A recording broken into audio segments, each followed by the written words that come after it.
India news के digital platform पर आपका स्वागत है और आपके साथ मैं हूं आपका होस्ट राजीव शर्मा। अलग अलग क्षेत्रों अलग अलग टॉपिक से जुड़ी हुई तमाम जानकारियां हम आपके सामने लाकर रखते हैं और आज जो जानकारी है वो कानून को समझने और जानने वालों के लिए खास तौर पर मुख्य है, इंपॉर्टेंट है, क्योंकि दिल्ली में कुछ ऐसा हुआ है। अब तक हम जब भी कोई भी एफआईआर दर्ज कराने के लिए, जिसे फर्स्ट इंफॉर्मेशन रिपोर्ट भी कहा जाता है, पुलिस थाने दिल्ली में पहुंचता था तो इस एफआईआर की भाषा ऐसी होती थी जो अक्सर समझ में नहीं आ पाती थी कि क्या लिखा गया है, क्योंकि गुलामी के पहले से उर्दू और फारसी का जो इस्तेमाल था इस तरह की फर्स्ट इंफॉर्मेशन रिपोर्ट पे कहीं ज्यादा था।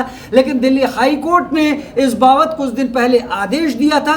उसे देखते हुए दिल्ली पुलिस आयुक्त ने अपने सभी थानों, सभी कर्मचारियों के लिए निर्देश निकाल दिया है और इसके चलते यह साफ किया गया है कि अब से एफआईआर यानी प्रथम सूचना रिपोर्ट या फर्स्ट इंफॉर्मेशन रिपोर्ट, इस एफआईआर को सरल और आसान भाषा में लिखा जाएगा जिससे कि लोगों की समझ में आए, और इसको हिंदी और अंग्रेजी में ही लिखा जाएगा।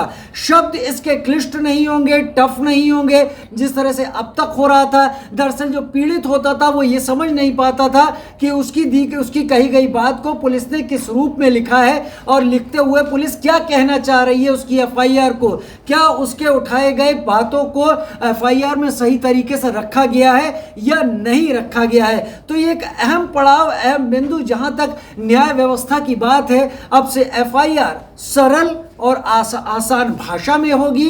एफआईआर उर्दू और फारसी में नहीं होगी, एफआईआर हिंदी या इंग्लिश में ही होगी। आपको ये जानकारी किस तरह की लगी जरूर कमेंट सेक्शन में लिखकर बताइएगा, क्योंकि सीधा संबंध इसका आम जनता से है। फिलहाल इस वीडियो में इतना ही। नमस्कार।